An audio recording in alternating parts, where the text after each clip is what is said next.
Bom, gente, o grande dia chegou. Eu tô cansado de ver influencers passando conteúdo sobre bolsa de valores, sobre investimentos aqui no YouTube de maneira muito picada, de grão em grão, justamente para que você eventualmente acabe adquirindo algum tipo de curso ou dê alguma outra vantagem antes dessa pessoa te retribuir com o conteúdo inteiro em um só lugar. E é por isso que eu decidi democratizar todo o acesso a esse conteúdo sobre investimentos e mais especificamente sobre bolsa de valores. E é por isso que no vídeo de hoje eu vou simplesmente te passar um guia completo para você começar a investir ainda hoje na bolsa de valores. Não vai ter isso de um conteúdo aqui, outro conteúdo ali. Não, é tudo em um local só. Hoje eu vou te passar então todo o conhecimento sobre bolsa de valores que você precisa ter acesso para começar em renda variável ainda hoje, beleza? Então, gente, última coisa que eu vou te pedir antes da gente começar esse vídeo, que é totalmente gratuito e tem muitas pessoas cobrando 500, 600, 800 reais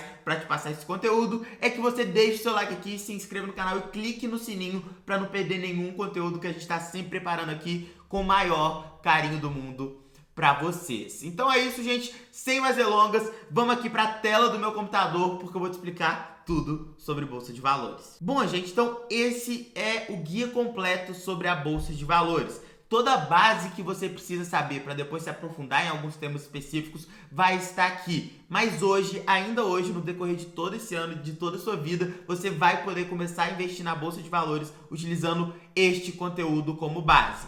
Antes de mais nada, eu gostaria de me apresentar, né?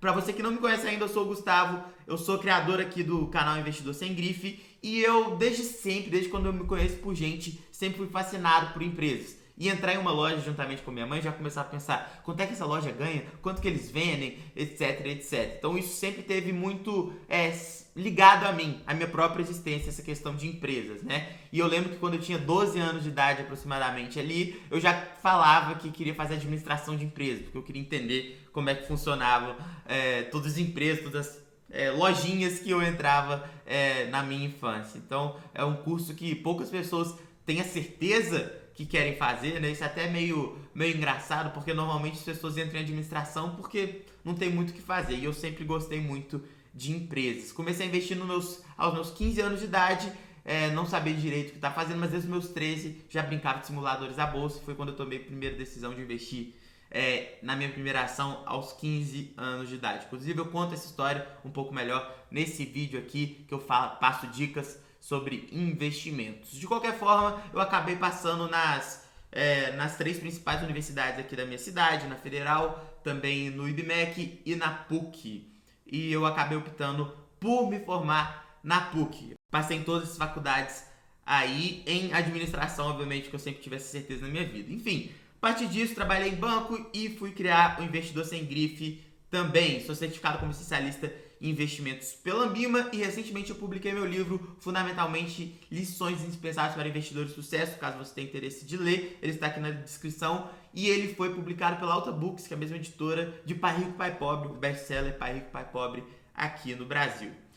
Pois bem, antes da gente começar, eu gostaria só de te falar mais alguns detalhes, que é o seguinte: você tem que ver tudo, veja todo esse vídeo, porque se você ver só algumas partes, ele vai ficar um pouco desconexo. Mas caso você queira ir se aprofundar em algum conteúdo específico, vou deixar também a marcação de cada conteúdo que você precisa saber, de como está dividido esse vídeo, que assim você pode avançar, voltar, ver de novo algum tema que você ficou na dúvida. Além disso, tenha paciência, tá? Porque não é de uma hora para outra que você adquire todo o conhecimento necessário para você começar na Bolsa de Valores. Bolsa de Valores é algo que é muito simples de você entender a base que você vai entender aqui, mas ao mesmo tempo o processo de absorver o conteúdo é ao longo do tempo, não é de uma hora para outra, então você tem que ter a paciência. Além disso, vou deixar o link aqui também na descrição para você baixar o slide e acompanhar comigo. Então você já pode pegar sua água, se você quiser anotar alguma coisa, pode pegar o seu caderno aí. E sem mais delongas, deixe seu like novamente, peço isso encarecidamente e vamos começar aqui com o vídeo. Pois bem, gente, quando a gente fala sobre bolsa de valores, sobre renda variável, a gente tem sempre o contraponto, que é justamente a renda fixa, que é o que a gente está acostumado. Desde cedo você ouve falar que seus pais investem provavelmente numa poupança da vida E quando a gente fala de investimento, normalmente a gente sempre esteve atrelado, pelo menos as pessoas físicas, as pessoas comuns aqui no Brasil, à renda fixa. Essa questão de renda variável veio à tona faz pouco tempo, até que coisa de 2012, 2007, 2012 a 2007, a gente tinha menos de 500 mil pessoas na Bolsa de Valores. Hoje já passa aí a marca de mais de 4 milhões de pessoas, pela última vez que eu vi, já deve estar mais de 5. Enfim, então essa perspectiva de renda variável, Bolsa de Valores, está crescendo muito. Mas para a gente realmente compreender o que é renda variável, o que é Bolsa de Valores, a gente precisa tomar um passinho para trás e entender a renda fixa. Pois bem, a renda fixa, principalmente quando a gente está falando de pré-fixado, então vamos definir aqui, pré-fixado versus pós-fixado. Pré-fixado é quando você faz um investimento na renda fixa e você já sabe quanto que você vai tirar de dinheiro na data do vencimento desse título que você comprou. Então você coloca já sabendo quanto que vai ser no final. Já o investimento pós-fixado, ele é atrelado a algum tipo de índice que tem variações de acordo com o mercado. Então você já viu aí CDB 100% CDI. Esse é um título pós-fixado. Por quê? Porque é 100% CDI. Conforme o CDI, que é uma taxa que é muito próxima à taxa Selic, for variando, a sua rentabilidade vai variando junto com esse índice pelo qual o seu investimento está atrelado. Então, o pós-fixado, tá? Mas normalmente é na renda fixa que você faz aquela famosa pergunta: vou investir aqui e vou tirar quanto daqui a X meses, daqui a 1 ano, daqui a 2 anos, daqui a 3 anos? É na renda fixa que você costuma fazer esse tipo de pergunta, né? Apesar de, obviamente, quando a gente está falando de pós-fixado, que está atrelado ao índice, a gente só consegue fazer previsões utilizando de base o valor hoje do índice que aquele investimento está sendo atrelado e fazendo projeções de como esse índice vai variar ao longo dos próximos meses. Então, a gente consegue ter mais ou menos uma noção da rentabilidade ali que vai acontecer, pelo menos no médio prazo, né? No pós-fixado. No pré-fixado você tem a certeza. Por exemplo, 10% ao ano. Você tem a certeza que aquele produto financeiro vai te render 10% ao ano, 12% ao ano. É o caso de um CDB pré-fixado. Você pode abrir aí sua corretora, que é a plataforma que você vai fazer as negociações aí, né? O home broker da sua corretora. Na verdade, o home broker é para ações, mas você pode abrir aí a sua corretora e ver que vão ter diversos títulos pré-fixados, tá? Ou seja, que você vai colocar um dinheiro e você já sabe qual que é a taxa ali pré-definida, 10%, 12% ao ano, coisa do tipo. Então, é aí que você encontra essa primeira diferença. Na renda fixa, você tem essa possibilidade mais certeira de fazer a previsão de quanto você vai retirar o seu dinheiro daqui a um determinado período de tempo e ter a certeza no caso dos pré-fixados, né? Então você consegue ter uma ideia mais ou menos ali nos pós-fixados e nos pré-fixados você consegue ter a certeza de quanto vai tirar. E aqui falando sobre o CDI, o CDI normalmente é um dos principais indexadores dos títulos pós-fixados. E eu já falei para vocês que é uma taxa muito próxima à taxa Selic. A gente vai falar um pouco mais sobre economia no decorrer desse guia completo e vocês vão compreender um pouco melhor. Então aqui tem uma ilustração também, óbvia que poupança, hoje em dia pelo menos, poupança rende menos do que a metade, tem uma rentabilidade menor, menos do que a metade do que 100% do CDI, que é o que a gente encontra em qualquer CDB que é fácil de ser encontrado. A gente consegue encontrar, por exemplo, no C6 Bank, a gente consegue encontrar, por exemplo, no Banco Inter, a gente consegue encontrar em diversas instituições financeiras CDB 100% CDI, no próprio Nubank, enfim. Então, algo que é muito fácil de ser encontrado, a poupança rende menos do que a metade, tendo basicamente o mesmo risco, principalmente quando a gente fala no CDB de até R$250 mil por instituição financeira, que é o limite do fundo garantidor de crédito para te proteger caso a instituição financeira não honre com seu compromisso. Enfim, é importante você ter ciência disso aqui. Renda fixa é esse panorama. Quando a gente for para renda variável, é uma coisa totalmente diferente. É isso que a gente vai falar agora. E o próprio nome aqui já esclarece tudo. Renda variável.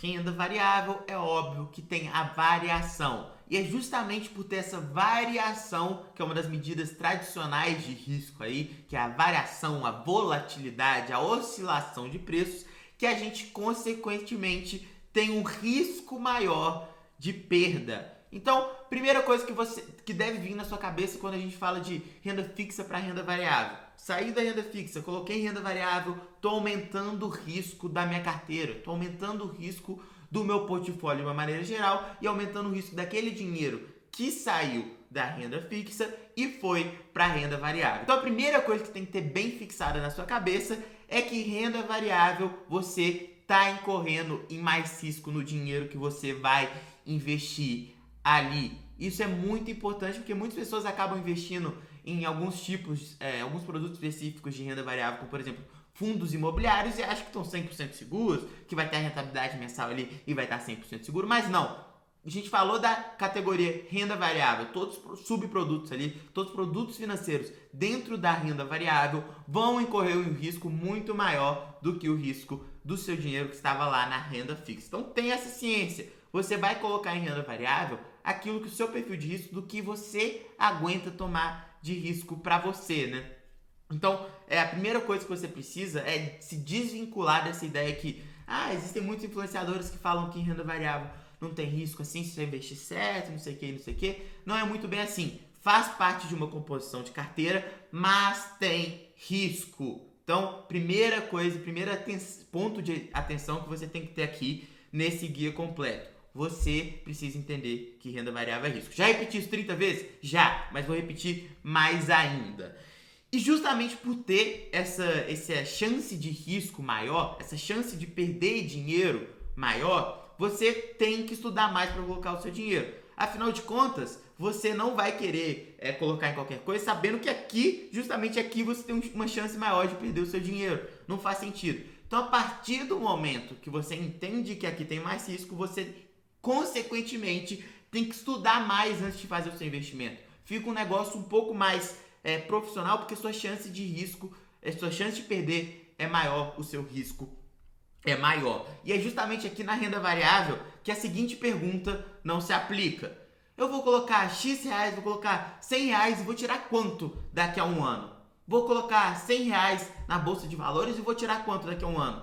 Olha, meu amigo, eu não sei, ninguém sabe, nem o Warren Buffett, o maior investidor de todos os tempos, vai saber te responder essa pergunta, porque a gente não tem previsibilidade. A gente pode achar que vai acontecer uma coisa, achar que vai acontecer outra coisa, analisar o panorama macroeconômico de um país, a economia de uma maneira geral de um país, para entender a direção da bolsa de valores, mas certeza aqui, de maneira alguma, ninguém pode te dar certeza, tá? Então, se eu te falar, bolsa de valores com certeza vai te entregar 10% nesse ano, eu estarei mentindo. Ninguém tem a possibilidade de saber como que a Bolsa de Valores vai encerrar o ano, qual que vai ser a rentabilidade no decorrer de um ano da Bolsa de Valores de uma maneira geral. E quando a gente fala de renda variável, a gente fala de diversos produtos dentro da renda variável. Igual na renda fixa, tem CDB, LCI, tem a própria poupança, não deixa de ser um produto, tem Tesouro Selic. A gente também sabe que aqui na renda variável a gente tem diversos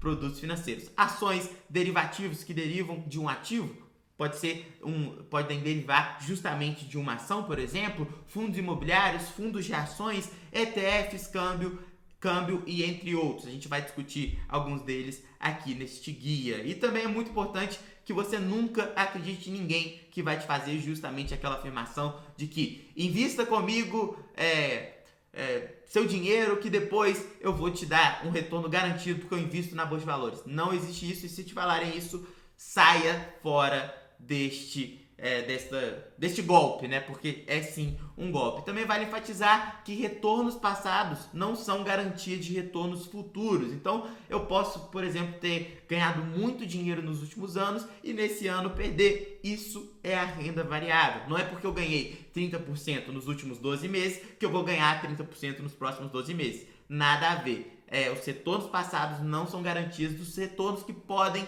vir a acontecer ou não. Então, tá bem estipulada essa parte aqui da renda variável. É importante a gente ter essa base muito bem firmada, essa diferença entre renda fixa para renda variável, para a gente continuar e aprofundar ainda mais os nossos estudos aqui sobre Bolsa de Valores.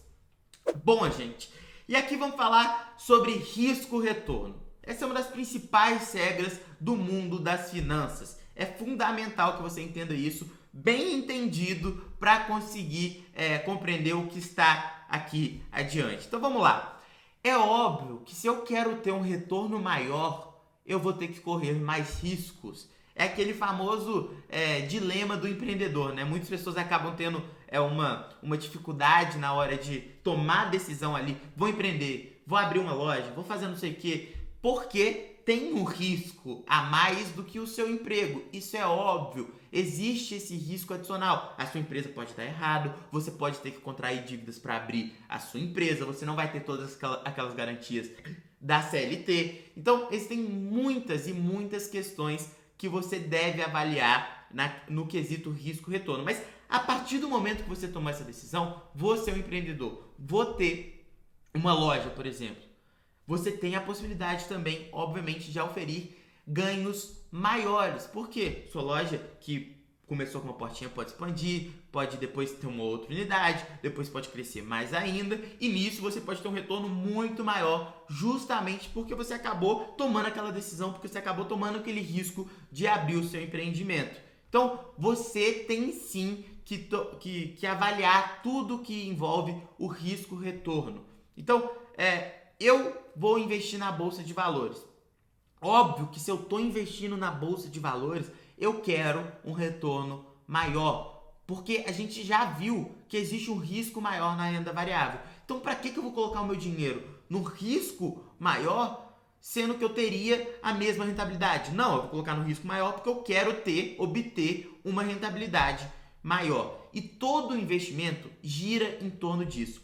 Risco-retorno. Porque não tem porquê eu investir em algo que tem um risco maior para ter o mesmo retorno que eu teria se eu investisse em algo que tem um risco menor. Não faz sentido. E é por isso que você investir tem que sempre ter em mente a regra do risco-retorno. Vou investir em algo mais arriscado? Então eu exijo ter um retorno maior. Vou colocar o meu dinheiro... Agora vamos pegar essa regra do risco-retorno que vale para tudo nos investimentos para aplicar em renda fixa, por exemplo. Vou investir num CDB de um banco bem menor, bem mais desconhecido, com muito menos liquidez. O que eu vou fazer? Eu vou só investir nele se eu tiver uma rentabilidade superior àquele CDB de um grande banco, como por exemplo o Itaú. Se eu tenho um CDB do Itaú me dando 100% do CDI e um CDB de um banco da esquina que tá mal das pernas e tal, e também tá te dando 100% do CDI, qual que é a lógica de eu colocar o meu dinheiro no CDB do banco da esquina? Não tem porquê. Se o Itaú ali, com toda a estrutura do Itaú, com toda a liquidez do Itaú, tá te dando a mesma rentabilidade, ou seja, com risco menor do que o banco da esquina. Então, a regra do risco e retorno, ela é fundamental para você entender tudo quando o assunto é investimento. Sem saber isso aqui, não tem nem por que continuar. E outra base também que vai ser de suma importância para você entender a Bolsa de Valores é a questão das porcentagens. Na verdade, os investimentos de uma maneira geral. Por que disso? Porque eu estou sempre fazendo vídeos aqui para o canal falando eu investi X reais no Nubank há não sei quanto tempo atrás. Quanto que eu tenho hoje? Aí eu vou lá e falo que eu ganhei, por exemplo, 9% ao ano. A pessoa chega e fala, nossa, que absurdo, isso é muito pouco. Se eu pegar e comprar água e vender no sinal, eu vou ganhar muito mais. Eu vou dobrar meu dinheiro em um dia e não sei o que, não sei o que. Então, primeiramente, a gente tem que separar essas duas categorias, né? Primeiramente, que ao investir, você não tem um esforço, né? Não é um trabalho, é uma renda passiva. O seu esforço é de estudar o produto financeiro. Mas a partir do momento que você investiu, o dinheiro ali vai fazer o trabalho para você, tem toda a questão do acompanhamento. Mas é a diferença de você ganhar dinheiro no seu investimento passivamente, você escolheu o seu produto financeiro e vem ali a rentabilidade para você. E a outra é você trabalhar. Então, são coisas diferentes. E primeira coisa é isso, empreender. Se eu pegar esse dinheiro e empreender, eu vou ter uma rentabilidade muito maior. É óbvio, o seu risco, querendo ou não, é maior. Vou investir num CDB ou vou empreender? O empreendimento é muito mais arriscado para você, para sua família, do que você investir num CDB, muito mais. E é natural que justamente por isso que você acabe demandando uma rentabilidade maior. Então vou empreender, vou comprar bala e vender. É óbvio que você vai tender a ter uma rentabilidade maior, justamente pelo risco que você está correndo. Então é totalmente descabida aquelas afirmações de tipo, nossa, rendeu 10%, isso é muito pouco, investir 100 reais para ter 110 reais no final do ano, isso é muito pouco. Mas é muito pouco em relação a quê? Essa é a pergunta que você tem que fazer. Se você for pegar, por exemplo, em relação a 2 anos atrás, você ia investir 100 e ter 102 no final do ano. Hoje em dia, com a alta da Selic, consequentemente a alta do CDI, você investe 100 e vai ter 110, 112 no final do ano. Então, é pouco em relação ao quê, né? Então, essa é a pergunta que você tem que sempre se fazer. 10% ao ano é pouco, muito pouco, não vou querer. Mas como assim, né? Então, você tem que estruturar bem a sua mentalidade acerca dos seus investimentos. Então, essa é uma afirmação que não faz sentido nenhum. Isso aí é muito pouco, tá me rendendo muito pouco, eu quero 100% ao ano, se você quer 100% ao ano, você tem que correr mais risco. Você comprar água e vender no sinal é correr mais risco, é empreender, entendeu? Então, são categorias diferentes e que se você começa a misturar ali essa questão, você está simplesmente desconsiderando a regra do risco e retorno que vale para tudo. E ainda sobre porcentagem, tem uma questão que ela é muito importante de você compreender ainda em relação ao risco também. É o seguinte, recentemente deu até uma polêmica muito boa sobre isso que é interessante da gente trazer para cá. A Miriam Leitão, que é uma das comentaristas econômicas mais famosas do nosso país, recentemente cometeu uma gafe, né, que foi a produção cair 10%, ela só tem que voltar a produzir 10% que ela volta ao mesmo patamar. Só que percentualmente, na regra da porcentagem, não é muito bem assim que funciona, não é muito bem assim que a banda toca. Por quê? Porque se eu cair 10%, vamos supor que eu investi R$100 numa ação, ela caiu 10%, eu vou ter 90%. Se ela subir, veja bem, se ela subir 10%, os mesmos 10% que ela caiu, eu vou ter 99%. Eu não vou ter 100. Então, isso é uma regra básica da porcentagem, da matemática financeira, que muitas pessoas desconsideram. Então, investi em ação e ela caiu 20%. Ela não vai ter que subir 20% para voltar ao patamar de antes da queda. Ela vai ter que subir 25%. E vai indo. Minha ação caiu 40%. Ela não vai ter que subir 40% para voltar ao mesmo patamar. Ela vai ter que subir a 66,67% para voltar no mesmo patamar. Até chegar em 99%, que vai ter que subir 9.900% para voltar ao patamar de antes da queda.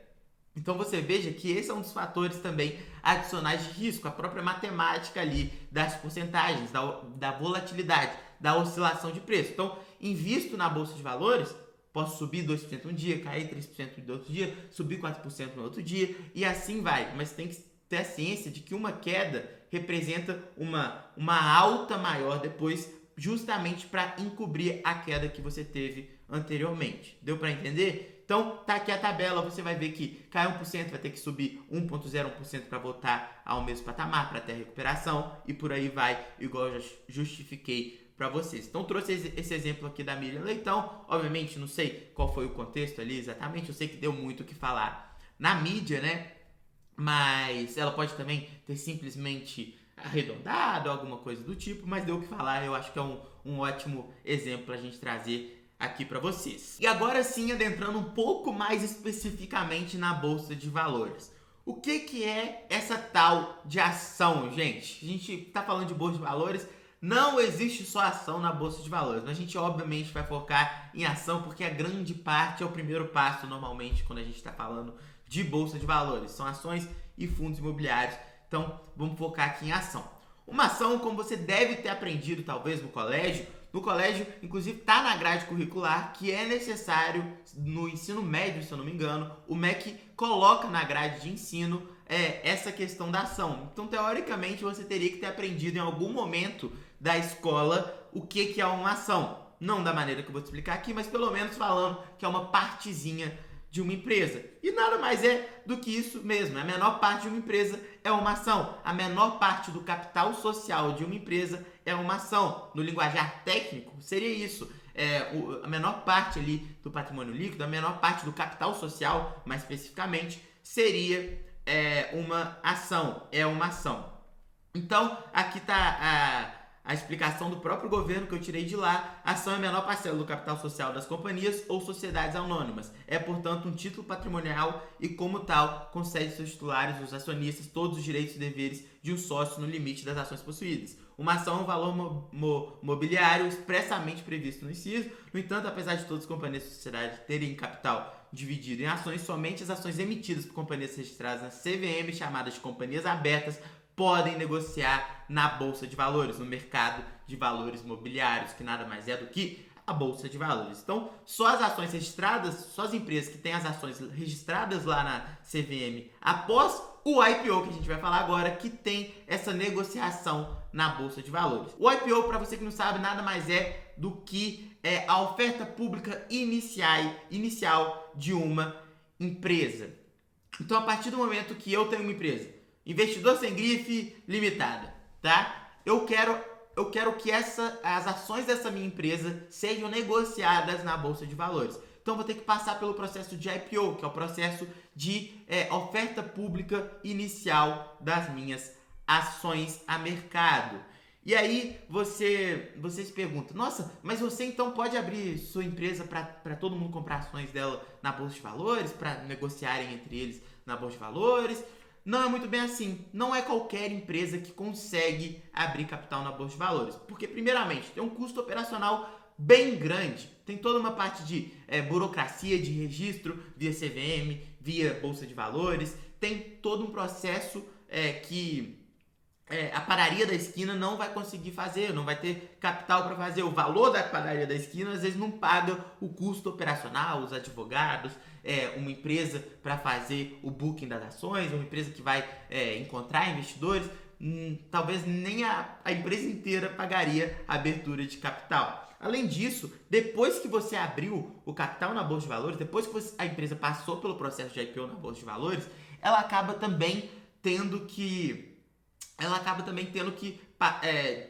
divulgar uma série de informações para o mercado. E sendo assim, você tem ainda mais um custo de abrir uma diretoria, por exemplo, de relação com investidores, de ter softwares relacionados a investidores, a acompanhamento de investidores. Então tem todo um custo operacional, não só da abertura de capital, mas também depois que já abriu o capital. Tem que sempre divulgar as informações a público, tem sempre um custo adicional ali após a empresa abrir o capital na Bolsa de Valores. E aí você me pergunta, mas por que uma empresa abre capital na Bolsa de Valores, sendo que ela vai ter que ter esse custo todo, ela vai ter que também divulgar todas as informações para o mercado, para todo mundo ver o que está acontecendo lá dentro da empresa? Por que uma empresa faria isso? Simples.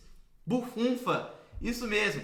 É uma oferta pública inicial de ações. Então você troca ações por dinheiro. Então o dinheiro normalmente vai entre sócios e a empresa, mas a empresa vende ações da companhia para angariar fundos e aí financiar expansões, pode financiar também, por exemplo, contratação de pessoal, pode renovar os softwares da empresa, pode investir em qualquer área que ela bem entender, justamente com o dinheiro que ela conseguiu via IPO. Vendi minhas ações, ganhei dinheiro, a partir disso posso financiar a expansão, posso fazer uma reestruturação da minha dívida, uma reestruturação da estrutura de capital da companhia. Então ela pode fazer o que ela bem entender com aquele dinheiro ali. Obviamente que isso tudo, olha, captei dinheiro dos investidores aqui via IPO, vai estar lá, vou fazer tal coisa, vou destinar para a expansão, mas depende da estratégia de cada companhia. E no prospecto de IPO, que é um documento que a empresa ela divulga ao público, aos investidores interessados, ela coloca lá, tintim por tintim,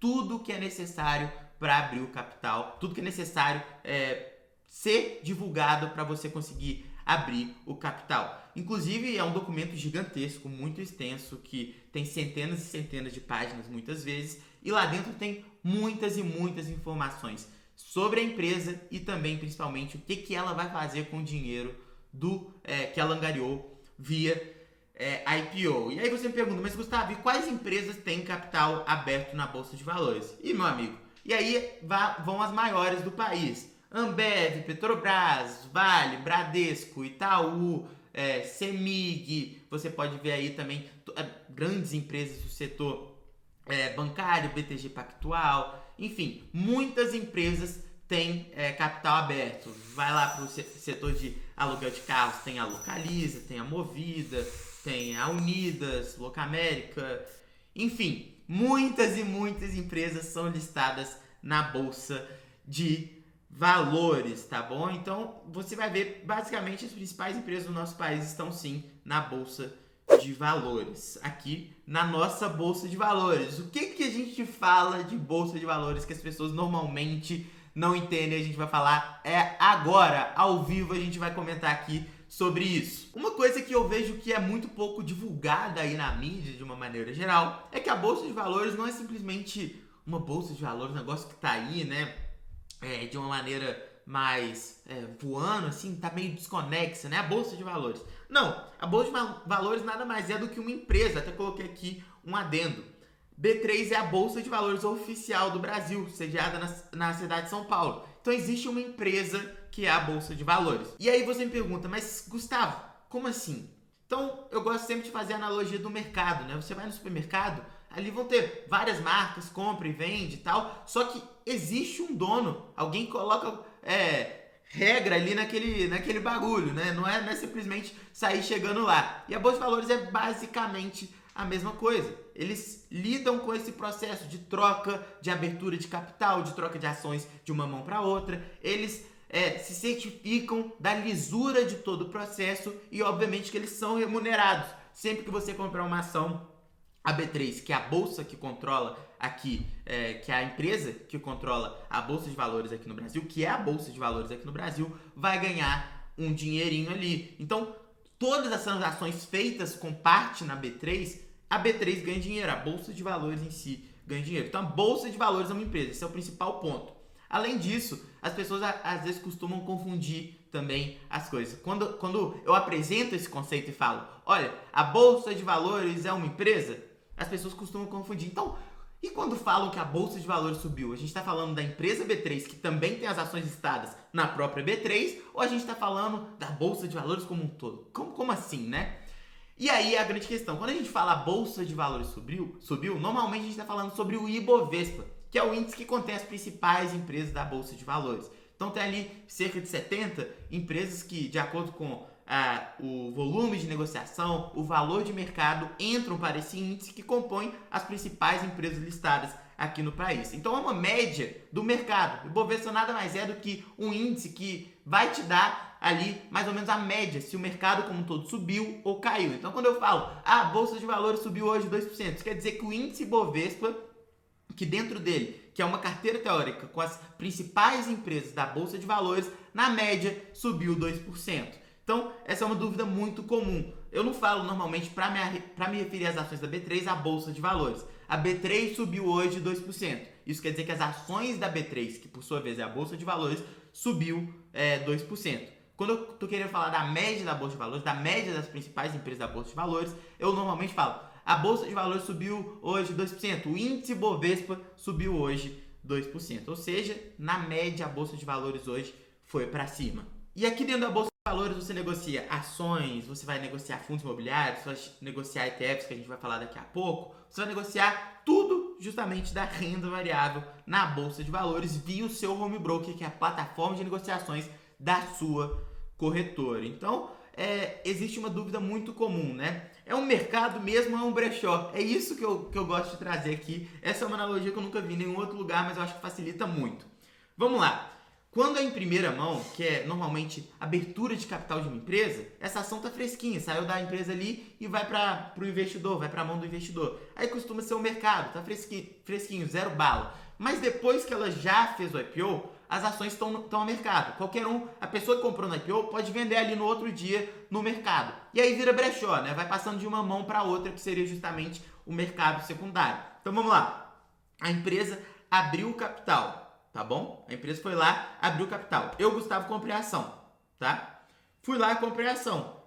Passou uma semana, não quero mais essa ação. Vou lá no brechó, que é o mercado secundário, que é a Bolsa de Valores, e vendo para outra pessoa. E assim vai, fica circulando. Então o mercado mesmo seria na hora do IPO, onde a empresa pega o dinheiro e cede a ação. A partir disso, a ação está circulando no mercado e fica o brechó ali. Compra, vende, de acordo com os interesses de cada indivíduo ali do mercado. E aí eu já expliquei também o que é o índice Bovespa, que é justamente a média, a gente pode falar assim, a média da Bolsa de Valores. O índice Bovespa subiu, na média a Bolsa de Valores subiu. O índice Bovespa caiu, na média a Bolsa de Valores caiu também, beleza? E agora chegando aqui em um outro assunto que também está na grade curricular de ensino do nosso país. Teoricamente você também deveria ter aprendido isso no colégio, mas obviamente por diversas questões, principalmente relacionadas a correria ali de passar toda a grade curricular, às vezes os professores não falam, ou às vezes mesmo você não tem uma base de estudo formal em escola, etc., tão forte. Então é muito importante a gente retomar isso aqui. Já sabe, já tá careca de saber, não tem problema, pula, mas a gente vai fazer questão de deixar todo mundo no mesmo nível aqui nesse vídeo. Justamente por isso que é um guia completo e não é simplesmente um vídeo picadinho. A gente vai deixar todo mundo no mesmo balaio. Inclusive, é por isso que eu falo, olha, já tá careca de saber sobre oferta e demanda, você pode pular essa parte, mas vai vendo na ordem aqui, porque a gente está construindo toda a base para chegar até o mais avançado e como escolher uma ação e coisa do tipo. Então vamos lá. E a lei da oferta e da demanda, o que é, né? Tá até aqui eu coloquei uma definição que é bem simples de ser compreendida, que no mercado em concorrência perfeita, os agentes econômicos tomam decisões que variam o preço, até que este seja tal que a quantidade procurada é uma balança, tá vendo, né? Que a quantidade procurada seja igual à quantidade oferecida. Então, tá encontrando ali um equilíbrio nessa balança que vai resultar no equilíbrio também econômico, né? Esse equilíbrio da balança é justamente o equilíbrio econômico, né? E aqui a gente está estipulando no mercado de concorrência perfeito porque é uma definição teórica, né? Então, diversas práticas de mercado, como por exemplo dumping, a gente tem também cartel, coisa do tipo, impactam nesse mercado de concorrência perfeita, porque a partir do momento que existem essas práticas ilícitas, você não vive em um mercado de concorrência perfeita. Então, aplicando isso na Bolsa de Valores, né? Vamos pro exemplo hipotético vamos pegar aqui umas ações, coloca aí, qualquer coisa, ação da Ambev, tá bom? Vamos supor que em um determinado período as pessoas começaram uma campanha para boicotar a Ambev, cerveja faz mal e coisa do tipo, não sei. Qualquer coisa disso, saiu em todos os jornais. Pessoas vão às ruas contra a Ambev. Isso quer dizer que as pessoas estão se rebelando contra a Ambev, vai ter menos consumidores, o mercado começa a precificar. O mercado nada mais é do que precificação do futuro, né? Ele vai tentar se antecipar aos movimentos do que está acontecendo. Então começou a surgir diversas dessas notícias de pessoas se rebelando contra a Ambev, fora Brahma, abaixo Skol e coisa do tipo. E aí o mercado então começa a perceber isso. As pessoas que têm ação se antecipando a esse movimento normalmente vão pensar, nossa, então os resultados vão piorar daqui para frente. A empresa vai ter um lucro menor. Isso vai afetar muito o fluxo de caixa da empresa. Isso vai afetar muito a companhia como um todo. Vou vender. Só que ele vai ao mercado vender pelo preço que estava ontem e viu que muitos investidores também já se anteciparam a isso e já estão vendendo também. E aí, o outro lado, que é o lado de quem quer comprar, eu acho que cerveja não tem problema nenhum. Acho que isso eventualmente vai passar e tal. Vai todo mundo continuar bebendo cerveja, etc, etc. Vamos supor que eu sou dessa pessoa. Eu, vendo que tem esse tanto de pessoa vendendo, eu não vou mais querer comprar no preço de ontem. Eu vou querer comprar menos. Já que está todo mundo vendendo, eu quero me aproveitar disso. Então, a pessoa que está querendo vender vai abaixando o preço até que encontre alguma pessoa disposta a comprar num preço mais baixo. Porque nessa situação de caos ali nas ações da Ambev, só com notícia negativa, tem muita pessoa querendo vender as ações da Ambev. Então, para eu conseguir executar minha venda de fato, eu vou ter que oferecer um preço melhor no mercado. Você já tentou vender, por exemplo, um PlayStation? Tenta vender um PlayStation lá no Mercado Livre. Se você colocar um preço muito mais caro do que os outros PlayStations que estão sendo vendidos lá no Mercado Livre, você não vai vender, simplesmente porque tem muita pessoa vendendo por menos aquela mesma coisa.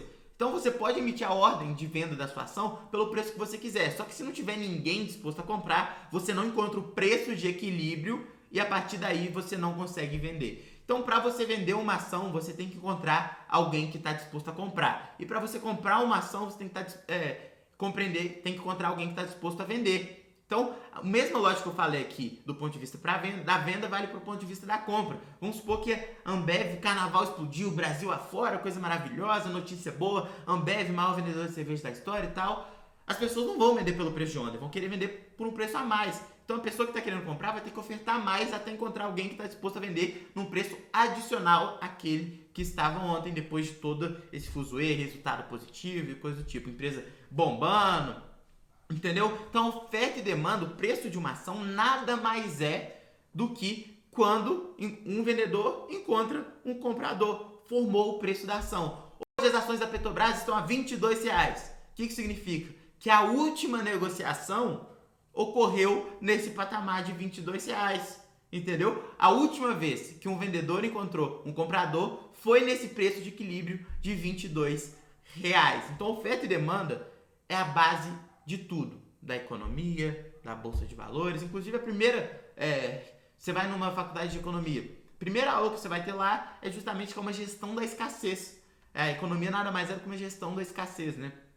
Então, a economia estuda a escassez. Oferta e demanda tem justamente a ver com escassez, né? Porque afinal de contas, se não tem ninguém querendo vender as ações e subindo o preço até que alguém esteja disposto a vender aquelas ações. Se está todo mundo querendo vender as ações e ninguém querendo comprar, você vai baixando o preço das ações até encontrar alguém disposto a comprar. Entendeu? Então, basicamente, oferta e demanda aplicada na bolsa de valores, aplicada à formação de preço de uma ação, é isso. Preço de ação, Petrobras está R$22, isso quer dizer que o preço de equilíbrio da última negociação, o preço em que um comprador e um vendedor acordaram, o último preço que o vendedor e um comprador acordaram foi nos R$22. Beleza, Gustavo, mas e agora como que essa lei da oferta e da demanda impacta de uma maneira macro, de uma maneira global, na bolsa de valores e na economia, né? Na economia de uma maneira geral? Então vamos lá.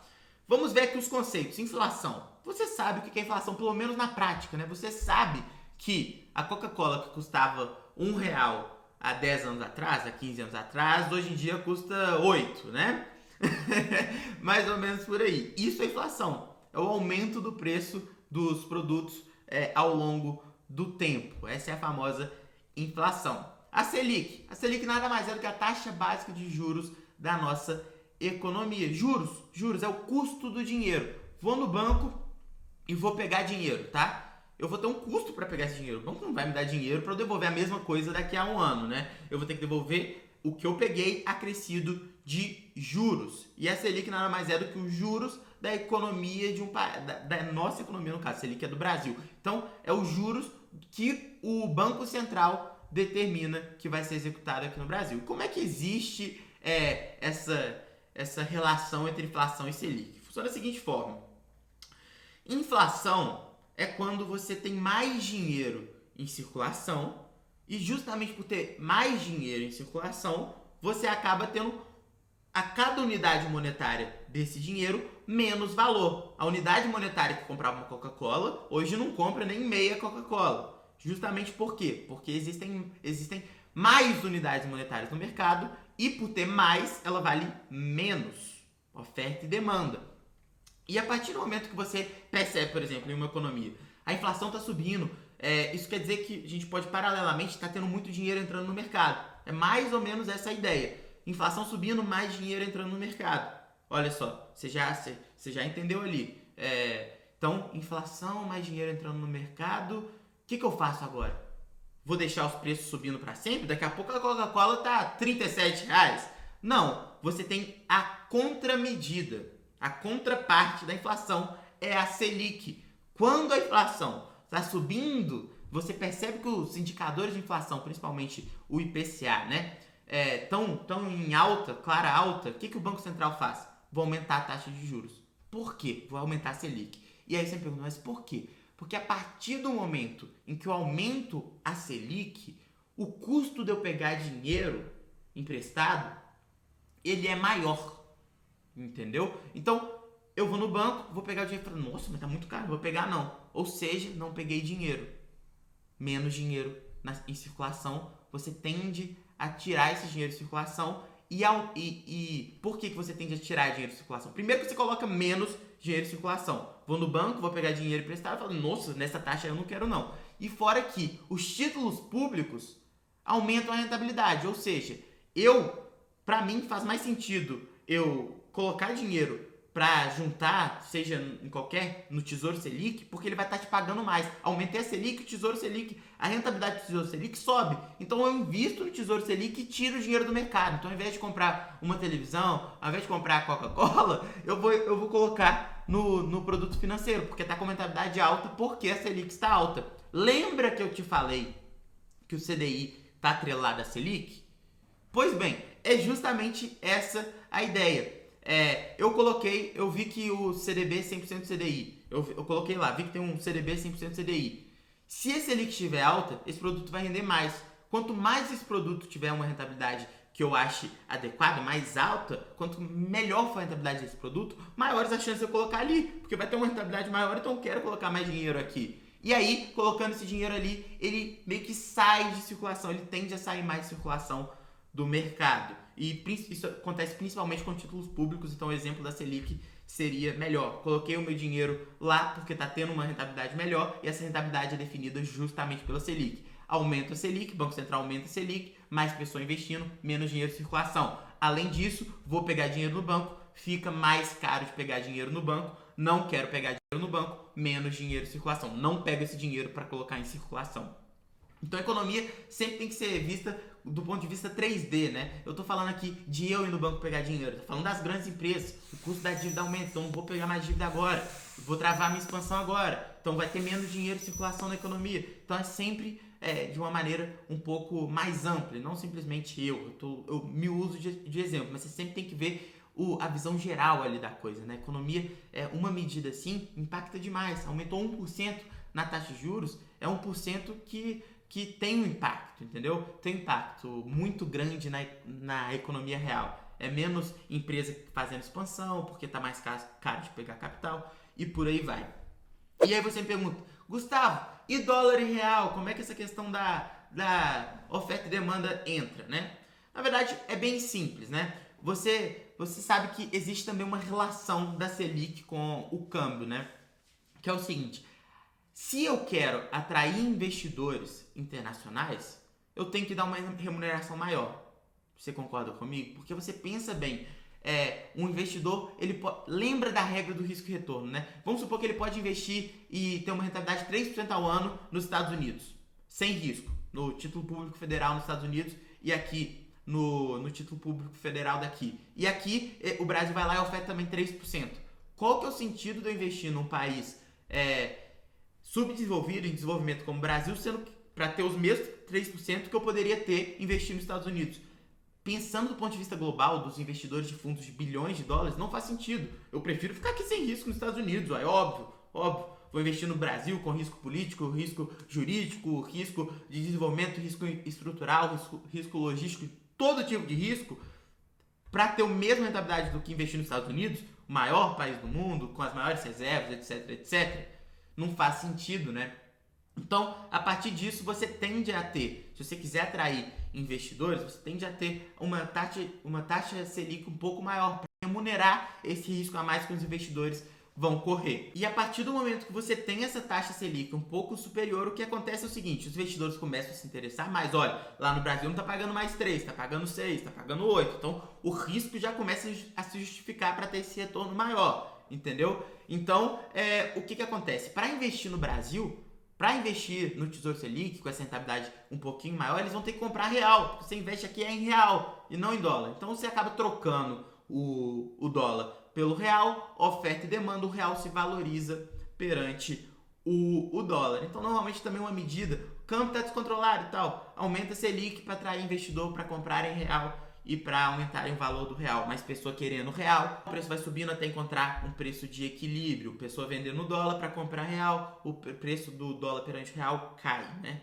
Então, essa também é uma das aplicações ali do ponto de vista econômico da oferta e da demanda, pelo menos de uma maneira geral, mais ampla. Óbvio que existem diversos outros fatores, mas é importante entender esses conceitos e deixar eles bem fixados. De qualquer forma, isso foi muito importante para a gente entender um pouco da questão macro da Bolsa de Valores, né? Como é que funciona a Bolsa de Valores, quais são os impactos, e você consegue compreender isso claramente. Uma taxa de juros mais alta é um pouco mais nociva para a Bolsa de Valores. Então tem essa correlação negativa aí, de quando a Selic sobe, normalmente a Bolsa de Valores tende a cair, e por aí vai. E esse é um dos principais componentes também de uma análise fundamental.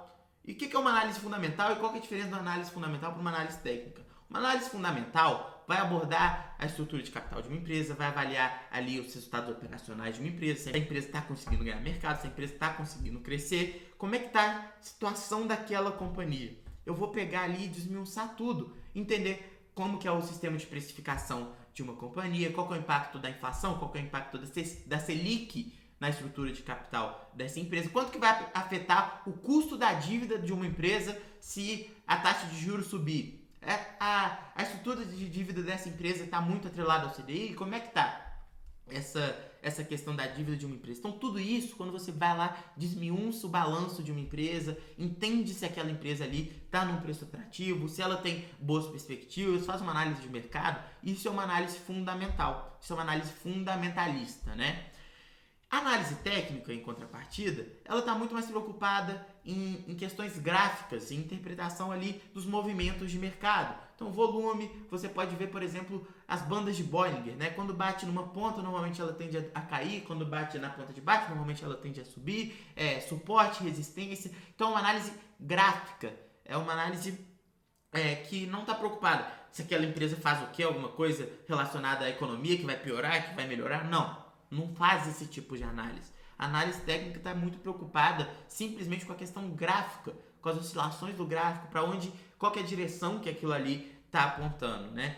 Então, isso é uma análise técnica, uma análise mais... Por isso que esse é o nome, né? Uma análise mais gráfica também, muitas pessoas falam, né? Eu, Gustavo, sou muito... Não faço análise técnica. Também não entendo profundamente a análise técnica, já busquei entender, já estudei análise técnica, mas também não vou nada muito a fundo, porque não é algo que eu acredito tanto quanto a análise fundamental. Existem pessoas que ganham dinheiro com análise técnica? Verdade, existem, mas aí é uma minoria, né? Inclusive existe uma frase, né? Uma frase não, na verdade perguntaram para o Warren Buffett, né? Ô Buffett, se sua metodologia de investimento, que é justamente uma análise fundamentalista, enfim, entre outras coisas, se sua forma de investimento ela é tão bem sucedida e comprovadamente bem sucedida e fácil de ser compreendida, por que as pessoas, mesmo assim, buscam outros caminhos? O Buffett respondeu: as pessoas querem ficar ricas rapidamente.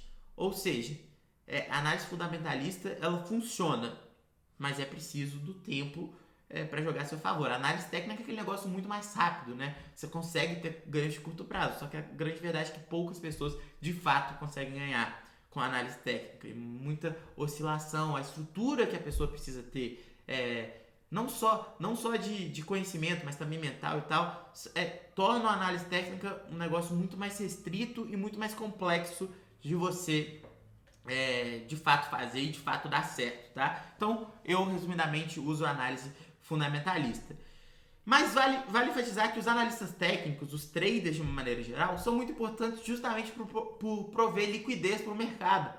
Porque você pensa da seguinte maneira: eu sou um analista fundamental e decidi que, essa empresa aqui, perdi as esperanças nas perspectivas, não confio mais na gestão daquela empresa, não dá mais para mim. Eu vou querer vender essas ações. Quem está sempre comprando e vendendo, movimentando muito o mercado, são justamente os traders. Então eles provêm essa liquidez ao mercado. O que é liquidez? A capacidade de eu transformar um ativo em dinheiro. Então, a capacidade de eu vender uma ação e já pegar o meu dinheiro. Então, os traders estão sempre girando, né? Estão sempre girando. Então, eles possibilitam que as pessoas saiam das suas posições, porque eles estão sempre comprando e vendendo ali. Então, eles provêm essa liquidez do mercado. Então, eles são um componente importante. Os analistas técnicos, os traders são um componente importante do mercado, mas não é minha praia, não é o que eu vou focar aqui nesse vídeo. E para fazer uma análise fundamentalista, você vai precisar de acesso a informações. E como que você consegue acesso de informação de uma empresa listada na Bolsa de Valores? Na verdade, é bem simples. Todas as empresas listadas na Bolsa de Valores, de 3 em 3 meses, ou seja, por trimestre, precisam divulgar os resultados operacionais, financeiros e projeções do mercado de fluxo de caixa da empresa. Olha só que coisa. Então, as empresas, por lei, que são listadas na Bolsa de Valores, devem divulgar, precisam, pela lei, eles têm que divulgar esses resultados de 3 em 3 meses. E aí, dentro desses resultados, você tem acesso a diversas informações para você utilizar nas suas análises. Uma coisa que é bem interessante aqui é que muitas pessoas se perdem, né, nesse inicinho para buscar informações. Na verdade é bem simples. Continuando aqui, pegando um exemplo aqui, quero analisar a empresa Vale. Como é que eu consigo ter acesso aos relatórios de resultado da Vale que eles divulgam, igual eu falei para vocês, de 3 em 3 meses? Na verdade é muito simples. Você vai no Google e vai escrever Vale RI. O que significa RI? Relação com investidores. Então, você vai pegar o nome da empresa que você quer estudar e depois escrever RI no Google. Bem simples. Porque lá, todo site que está na Bolsa de Valores tem que ter toda empresa listada na Bolsa de Valores tem que ter um site específico de relacionamento com investidores. E é lá que eles divulgam todos esses dados trimestre por trimestre. Além disso, eles costumam divulgar ainda mais dados dependendo da estrutura de governança daquela companhia.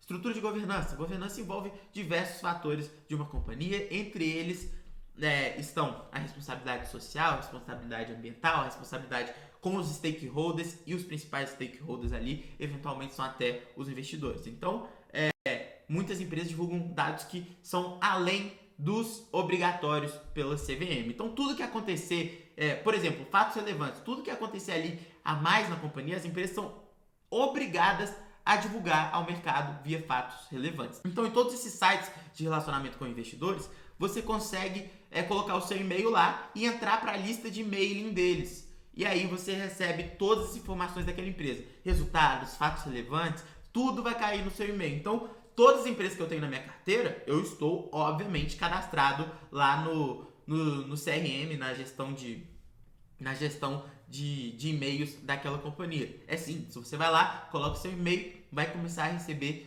tudo daquela companhia que sair no site de relacionamento com investidores, só que no seu e-mail, para você não ter que ficar entrando todo dia no site de relacionamento com investidores. Então é justamente com essa divulgação de resultados de 3 meses em 3 meses que você consegue fazer um diagnóstico da empresa. Como é que esses números estão evoluindo? A empresa está conseguindo colocar os planos que elas tinham prometido lá atrás, em prática? Isso está se traduzindo em resultado mesmo? Como é que está a estratégia da empresa?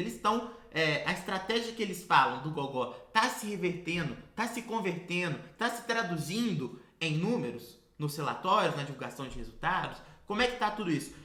Você vai vendo que é a importância de você acompanhar mais do que uma foto de um trimestre específico, mas a progressão, as mudanças que vão refletir as atitudes que a empresa, que os diretores da empresa, que a alta gerência da empresa está tomando. Então isso é muito importante. E aqui a gente, como uma das principais formas de você estudar uma empresa, de fato ver os números daquela empresa, ver os resultados daquela companhia divulgados na linguagem dos negócios, que é a contabilidade. Vamos entender aqui a diferença entre lucro líquido e lucro operacional, tá bom? Primeiro, antes de mais nada, onde você encontra esses dois negocinhos aqui? Você encontra justamente na DRE, vulgo demonstrativo de resultados do exercício. Exercício é o período contábil. Então, demonstrativo de resultados do exercício do período em questão. Então, uma coisa que é bem importante, né? Vamos lá. Resultado operacional, ele diz muito mais respeito sobre a operação daquela companhia. Então, eu tenho uma empresa de estacionamento. Entrou e saiu mais carro, eu estou conseguindo manter o mesmo custo com muito mais carros girando ali. Não estou precisando aumentar gasto com software, não estou precisando aumentar gasto com o pessoal, e estou conseguindo fazer com que mais pessoas girem e entrem no meu estacionamento. Então, o meu resultado operacional tende a ir melhorando, né? Em contrapartida, se ninguém mais entra no meu estacionamento e, além disso, eu começo a contratar pessoa para ficar com plaquinha lá do estacionamento, na porta do estacionamento, para ver se alguém entra, e isso não se converte em mais pessoas entrando, o resultado operacional da minha empresa vai caindo, vai piorando. E isso é muito importante, gente, porque é o seguinte, muitas vezes as empresas elas disfarçam o lucro final. Como que elas disfarçam o lucro final? Vamos ver aqui essa tabelinha aqui de receita bruta, tá vendo aqui, né? Pois bem, porque como é que funciona isso aqui? Você chegou no lucro bruto ali, né? Você chegou no lucro bruto, o que acontece é que depois do lucro bruto você vai ver aqui o resultado financeiro. E o resultado financeiro, ele pode vir, por exemplo, do estacionamento, vendendo uma propriedade, um estacionamento. Então, a minha operação pode ter piorado em todo o estacionamento, mas como eu vendi um estacionamento, você entrou no resultado financeiro. Vendi um prédio. Vamos supor, eu sou Ambev, vendi um prédio, isso entra no resultado financeiro e não no resultado operacional, porque é uma venda que não tem a ver com a operação da empresa. Então, a partir do momento que a empresa vendeu, vai entrar aqui e isso pode te fazer, pode te dar uma falsa sensação de que a empresa está bem, sendo que ela vendeu um patrimônio e por isso sim entrou como lucro na empresa. Então você perceba a diferença. O lucro operacional vai te dar um panorama muito melhor da operação da empresa, do que realmente importa, se a empresa está realmente vendendo produto, se a empresa está bem na gestão de custos, se a empresa, como é que está a operação da empresa em si. Em contrapartida, se eu pegar só o lucro líquido, o que eu vou ver? Uma empresa que possivelmente conseguiu inflar esse lucro líquido vendendo um imóvel que de nada tem a ver com a operação. Então a operação pode estar um caos total, aumentando o custo e vendendo menos produto, e eu vendi um imóvel e deu um lucraço lá no final. E aí você fala, nossa, mas cresceu muito o lucro, então tá bom. Não, porque eu tenho que observar justamente o lucro operacional, o resultado operacional da empresa, que seria justamente ali o lucro bruto, o EBITDA, né? O EBITDA, o que é o EBITDA? O EBITDA nada mais é do que o resultado operacional da minha empresa, entendeu? Então, é muito importante você ver o indicador o indicador da operação da empresa e não simplesmente do lucro final, tá? E só para esclarecer um pouco melhor, EBITDA nada mais é do que Earnings Before Interest, Taxes, Depreciation and Amortization, tá? Então, resumidamente, resultado operacional aí. Então, vamos aqui, uma das principais maneiras, vamos ver aqui uma das principais maneiras de você avaliar uma empresa, que é um valuation via múltiplos. O que é valuation? O processo de atribuir valor, o valor justo, o processo de atribuir o valor que você entende como justo a uma empresa. Porque você precisa entender o seguinte: existe o preço que a ação está sendo negociada ali e existe o valor dela. O valor dela pode ser maior do que o preço que ela está sendo negociada, e aí você pode ter uma possibilidade de compra, mas ela também pode ser menor, e aí você tem uma possibilidade de vender essa ação. Então você atribui o valor que você acha justo para comparar com o preço de mercado. Se o valor que você acha justo está acima do preço de mercado, a consequência é que você vê uma possibilidade de compra. Se o valor que você acha justo está abaixo do que o preço de mercado, quer dizer que você vê uma possibilidade de venda daquela ação ali, ou pelo menos não entrar nessa ação, não comprar essa ação, já que o valor dela está abaixo do preço de mercado. Não tem porquê, não tem para onde ganhar. A ação, teoricamente, para ir para o valor justo dela, ela tem que cair e não subir. Então, uma das formas de você atribuir valor é justamente via múltiplos, tá? A principal delas, que eu não vou abordar nesse vídeo, porque seria um vídeo que eu teria que trazer aqui planilhas e coisas do tipo, é a análise por fluxo de caixa descontado, que nada mais é do que todo o fluxo de caixa futuro da empresa trazido a valor presente, para a gente entender qual que é o valor dela hoje, de acordo com as nossas projeções para aquela companhia. Mas um dos mais utilizados pelo mercado, o valor mais utilizado pelo mercado, sem dúvida nenhuma, é o de múltiplos, pelo menos para ter um panorama inicial ali do mercado. E entre os múltiplos, um dos que mais chama atenção, porque é o que é mais falado, né, que é o Price Earnings ou preço-lucro. Então, em inglês, Price Earnings, e em português, PL, preço-lucro, né? Que nada mais é do que preço dividido por lucro. Mas vamos lá, o que é o preço? O preço da ação nada mais é do que o valor de mercado, aquele preço de equilíbrio que a gente já conversou. Vou abrir aqui no Google ou na minha própria corretora e vou simplesmente ver o preço daquela ação. Esse é o preço. E o que é o lucro? O lucro, por sua vez, nada mais é justamente que a última linha aqui, é a última linha ali do resultado. Só que, para eu ver o preço, não adianta eu pegar o preço de uma ação e dividir por um lucro inteiro. Não vai fazer sentido nenhum, né? Eu vou pegar um preço de R$20 e dividir por um lucro de 300 milhões, não faz sentido, né? É por isso que eu vou lá ver quantas ações tem e vou dividir o lucro pelas ações. E aí eu vou ter o lucro por ação. E a partir disso, eu vou ver que o preço dividido pelo lucro por ação. Esse é o PL. Então, vamos lá. O preço dividido pelo lucro da ação está indicando um valor muito alto. Está indicando um múltiplo de 500. Isso quer dizer que pode ser que a ação esteja ali cara, dependendo do setor, tem várias peculiaridades. Mas quanto maior, tende a ser mais cara a ação. Porque você pensa, no preço, você está pagando muito mais do que o lucro. Muitas vezes o lucro.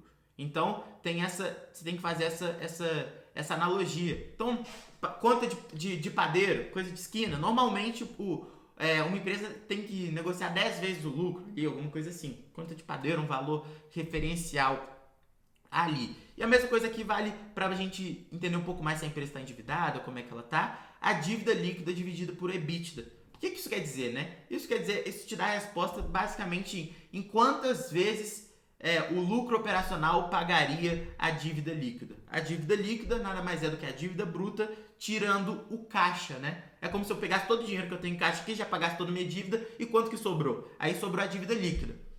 Quantos resultados operacionais eu precisaria ter para pagar essa dívida líquida? Então, quanto menor, menos a empresa é endividada, tá?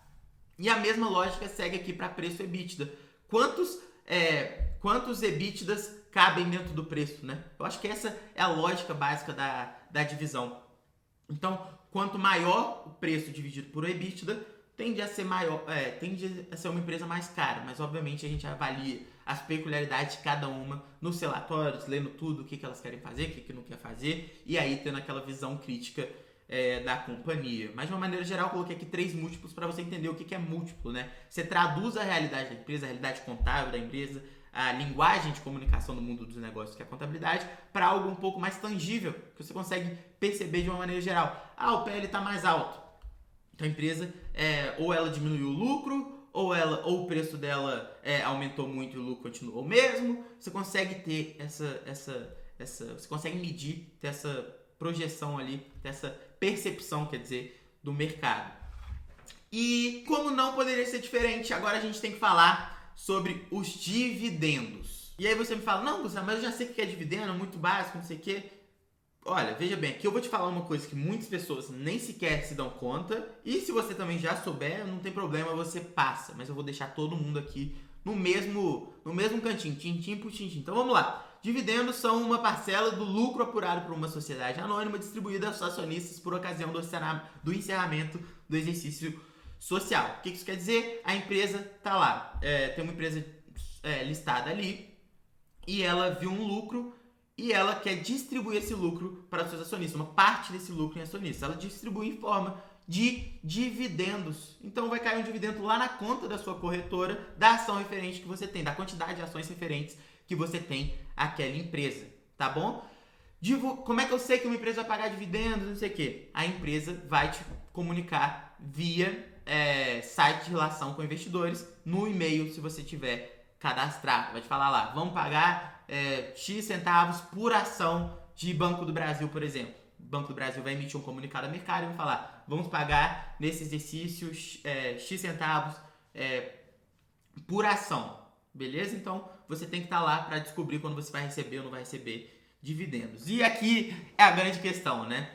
Você sabia que quando uma ação paga dividendo, esse dividendo que praticamente o mesmo valor que ela pagou dividendo por ação sai do preço da ação. Isso mesmo. Então vamos lá. Se eu tenho uma ação, que está lá custando R$10, tá? Se uma ação que está custando R$10, você vai distribuir R$2 por ação. No outro dia que ela pagou, distribuiu hoje. No outro dia, ela vai abrir a R$8 e não a 10, mesmo que não tivesse nenhuma oscilação do mercado mesmo. Ela fechou o dia a 10, pagou o dividendo de R$2 e vai abrir o outro dia a R$8. E aí você fala, nossa, mas isso aí, como assim? Então não vale nada, né? Não, aí que tá. É como se o preço da ação refletisse o patrimônio da empresa. E como saiu do caixa o pagamento dos dividendos, é subtraído lá do preço da ação. E aqui tem várias questões, principalmente tributárias, que existem benefícios dessa forma, porque os dividendos não possuem tributação no Brasil ainda. Tomara que continue assim. Mas existem algumas questões tributárias que não é elas por elas, né? Você acaba trocando o valor patrimonial pelo valor financeiro, porque, vamos lá, eu tinha uma ação de R$10, agora não tenho mais a ação dos R$10, eu tenho a ação do R$8, a mesma ação, só que com valor menor. Meu valor patrimonial diminuiu, só que ao mesmo tempo está na minha corretora R$2. Então, assim, na soma final ali, não mudou nada, mas muda porque você está agora com o financeiro e diminuiu o patrimonial. Então, importante isso, o bem diminuiu, mas o patrimônio, o valor, o preço do bem diminuiu, mas o patrimônio ali continua o mesmo, só foi dividido, né? Enfim, mas tem um benefício fiscal que eu vou comentar daqui a pouco para vocês, o benefício tributário, fiscal, seja como você quiser falar. Mas antes a gente tem que falar sobre os tipos de ações rapidamente.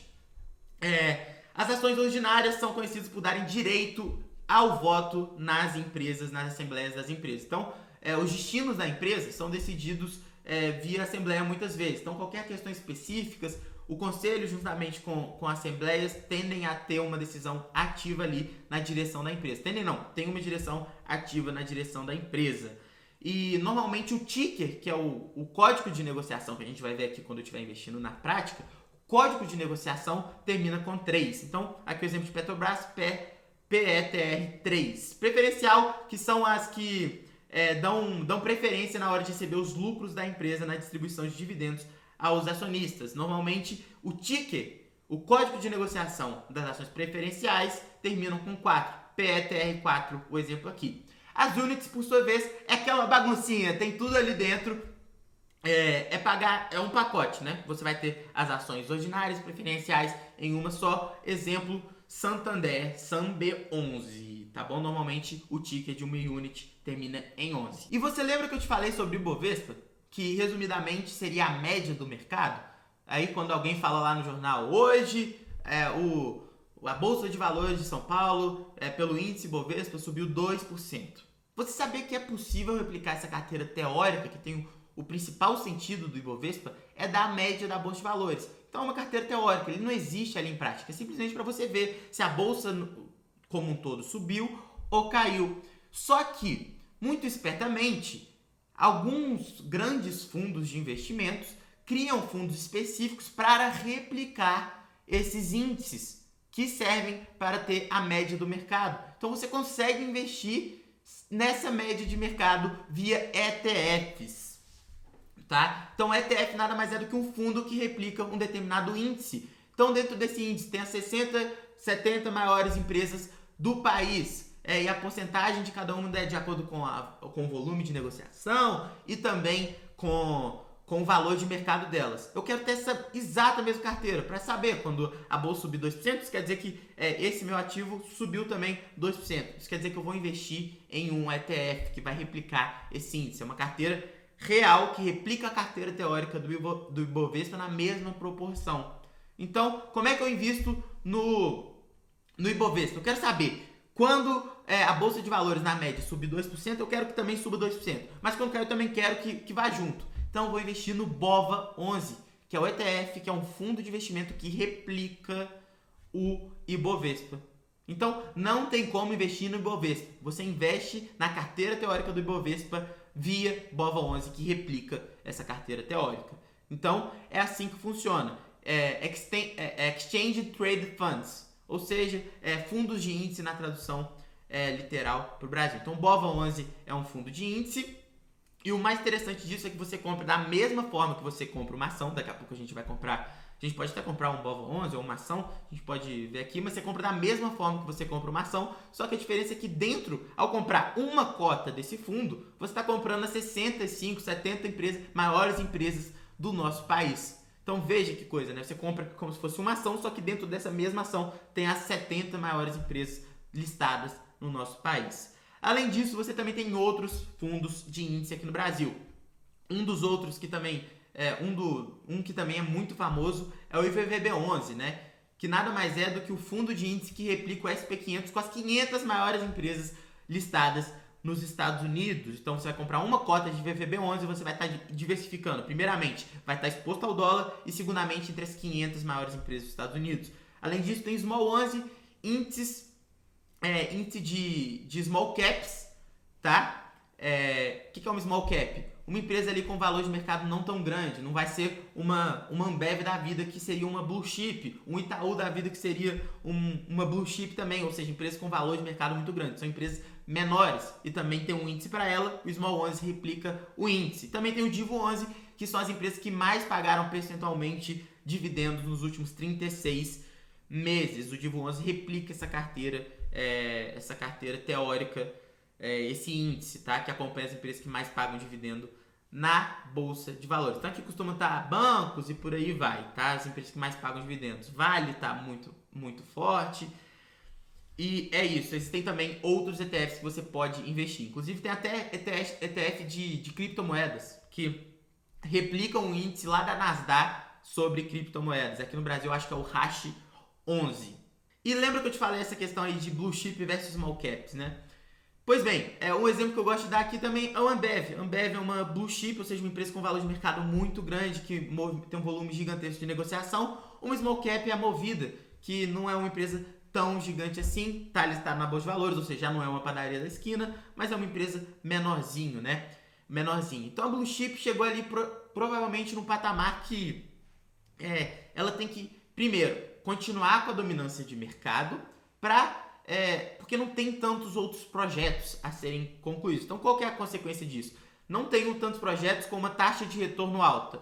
Então o que acaba acontecendo é que a empresa prefere distribuir os lucros em forma de dividendos, porque aí os acionistas podem encontrar possibilidades, projetos com uma taxa de retorno maior. Então, o principal objetivo de uma blue chip é principalmente se manter com a parte do mercado que ela já tem, né? Já chegou no supra-sumo, igual, por exemplo, a Ambev. Não tem mais muito para onde ir. Então, ela pega muito do dinheiro e distribui via dividendos, muito do lucro e distribui via dividendos. Já as small caps, a principal coisa, objetivo das small caps é crescer, ganhar mercado, chegar, crescer. Então, para isso, eles tendem a utilizar o dinheiro nos projetos próprios e não distribuir tantos dividendos assim. Então, eles focam ali no crescimento da empresa. Uma small cap em crescimento provavelmente tem uma taxa de retorno em um projeto muito boa e vai tentar implementar o projeto para ganhar mais mercado e continuar nessa pegada de crescimento. E existe um fenômeno muito grande no mercado que se chama flight to quality.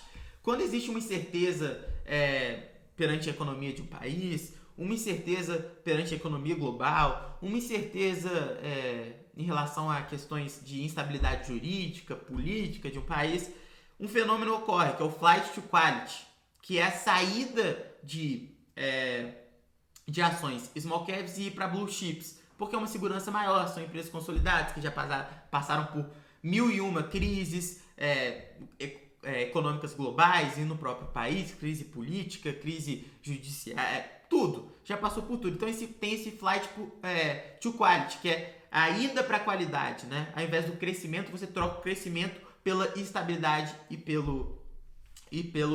também pela história, né, da empresa. Esse é um fenômeno muito comum, não que você tenha que fazer isso, não é isso, é um fenômeno do mercado. É muito comum a gente ver quando tem qualquer tipo de crise, eventual crise à frente, problema, isso acontece muito. Quando já excedeu ali, então isso aí é muito, muito comum também, quando a bolsa já está subindo muito, existe um flight to quality, uma saída das empresas das small caps que tiveram uma ascensão de 300% no preço das ações, 400% no preço das ações, para ir para ações que não teve esse retorno todo, mas que são grandes empresas, né? Esse é um fenômeno muito comum e é legal você saber esses termos de mercado para ir compreendendo. Às vezes você abre lá o Infomoney e vê lá, flight to quality justifica a alta das ações da Ambev, Bradesco, por exemplo. Mas fato é que um dos pontos mais interessantes de você investir em uma ação é que dá para ganhar de qualquer jeito. Acredite se quiser. Muitas pessoas às vezes ficam meio receosas, né? Nossa, mas e aí a economia para de bombar? O que acontece? Vem a inflação, a Selic sobe, a bolsa vai cair e já era, né? Pois bem, é por isso que é importante você se posicionar não só para quando a bolsa for crescer. É muito importante você se posicionar para os ciclos econômicos de uma maneira geral. E existem ações até que ganham com a inflação. Ações que, ou pelo menos não perdem com a inflação. Todas as ações estão lá caindo, a bolsa está caindo como um todo, mas as ações estão lá com pouco impacto. Por quê? Porque existe um negócio que se chama elasticidade da demanda. Quando a gente fala que um bem é elástico, isso significa que a variação da demanda ela é maior do que a variação do preço. E aí a gente pode falar, por exemplo, o preço da picanha subiu 10%. Isso quer dizer que a queda vai ser maior, a queda na demanda vai ser maior que 10%. Porque você corta a picanha, né? Isso é um bem elástico. Então vamos lá, picanha e carnes nobres, um carro. Você, no momento que um carro subiu muito, você fala, não, se eu já tenho o meu aqui, não é algo urgente, não preciso. Então caiu. Por exemplo, agora subiu muito o preço dos carros, deu uma quedinha aí. Computador também é a mesma coisa e por aí vai. Eles são bens elásticos. Os bens inelásticos é justamente o contrário. Você pode citar aqui, por exemplo, bens inelásticos: medicamentos, energia, água, feijão e coisas do tipo. Que você não tem muita troca, né? Você não tem muito para onde ir, né? Você não vai deixar de utilizar a energia, você não vai deixar de comprar o seu remédio, salvo casos muito extremos. Então, acaba que tem impactos menores nas ações dessas empresas, qualquer questão relacionada à inflação, qualquer coisa relacionada à precificação de produtos. Então, por que eu trouxe esse exemplo aqui clássico, né? Que é do nosso dia a dia e mostra que é possível você investir mesmo para momentos de crise, você investir posicionado mesmo para momentos de crise, onde a inflação está alta, juros está alto e por aí vai. E agora a pergunta que vale $1 milhão, tô zoando, vale $1 milhão não, vale R$10, porque é o seguinte: quanto preciso para começar a investir na bolsa de valores? R$10. Com R$10 ou menos você já consegue começar a investir na bolsa de valores. Só que aqui eu vou te mostrar na prática como é que você vai fazer isso, só que eu já vou logo de cara te dar um pequeno disclaimer, né, que é o seguinte: pequena atenção, ponto de atenção aqui para você. Se você for começar com pouco, você deve investir em corretoras com taxa zero, impreterivelmente, ou seja, qualquer forma. Por quê? Porque se eu invisto R$100 em uma ação por uma corretora com R$10 por ordem de taxa de corretagem, a ação precisa subir 20% para eu, no caso, sair no 0 a 0. 10 da ordem da compra e 10 da ordem da venda, para você ficar no 0 a 0. Mais ou menos essa a conta. Então você vê que não faz sentido, né? Não faz sentido. 20% é um retorno ótimo. Hoje você teria que deixar 2 anos no CDB de 100% CDI para ter esse retorno.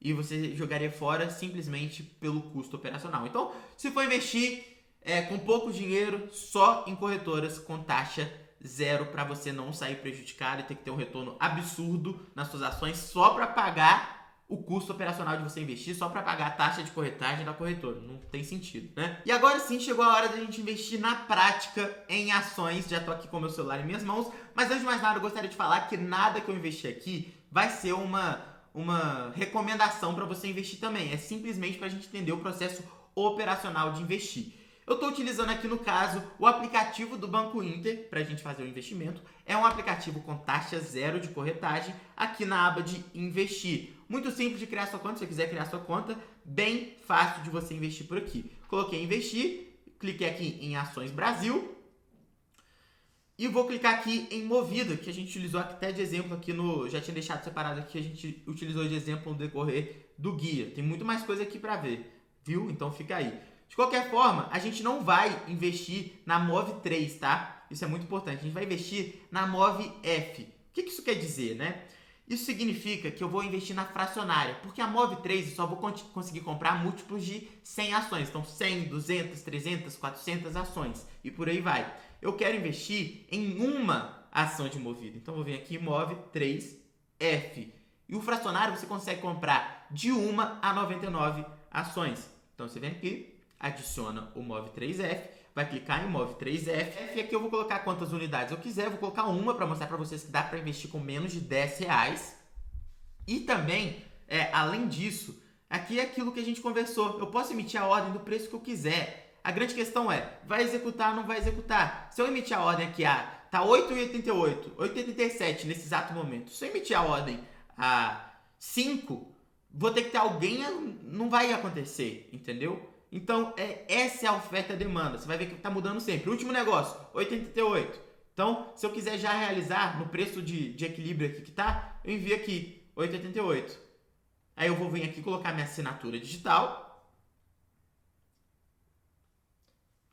Coloquei minha assinatura digital e já foi executado. Por que já foi executado, gente? Porque eu coloquei no preço de equilíbrio. Então, onde estava acontecendo o maior número de negócios naquele preço ali. Então, aqui, status executado, comprei uma ação. E a mesma coisa se daria para eu comprar a BOVA 11. Vou vir aqui, Ações Brasil, por exemplo, vou escrever aqui o papel, vou escrever BOVA 11, o papel já tá aqui, olha só que coisa maravilhosa, nem lembrava que eu tinha colocado, e tá aqui, eu posso investir com R$104, com uma cota de BOVA 11, eu posso investir nas 70 maiores empresas do país listadas na bolsa. Então, bem simples, você compra o BOVA 11, o ETF, da mesma maneira em que você compra uma ação, igualzinho. E eu investi aqui em uma ação do Brasil, mas muitas pessoas têm aquela famosa dúvida que é a seguinte: mas como que eu invisto em uma ação nos Estados Unidos? Como eu invisto nos Estados Unidos? Como que eu dolarizo o meu patrimônio? E para mim, a melhor alternativa que você tem de fazer isso é a stake. A stake você consegue investir nos Estados Unidos, como eu estou aqui mostrando para vocês no meu celular. Aqui, você pode investir em uma ação da Microsoft, por exemplo. Você vem aqui, compra, e você emite a ordem aqui de quantas ações você quer. Por exemplo, eu quero comprar uma ação só. O preço, ela está a $247, vou colocar 247 no mesmo preço, 51, 247,51, e vou emitir. No caso aqui eu estou sem saldo, já investi tudo, não tenho mais saldo para investir. De qualquer forma, é bem simples, você vem aqui e confirmar a compra, é só isso. Ah, e Gustavo, como que eu faço para colocar dinheiro lá em dólar? Na verdade, você envia um Pix, um TED, né? E vai cair lá e você faz o câmbio que está com a melhor taxa do mercado aqui pelo stake para uma corretora dos Estados Unidos, e você consegue investir em todas as ações dos Estados Unidos. Nos Estados Unidos tem, por exemplo, a GM. Então, eu gosto de investir, eu gosto de diversificar, eu acho que para mim é um pré-requisito de diversificar meu patrimônio e também ter muito dinheiro, muita porcentagem, não muito dinheiro, né?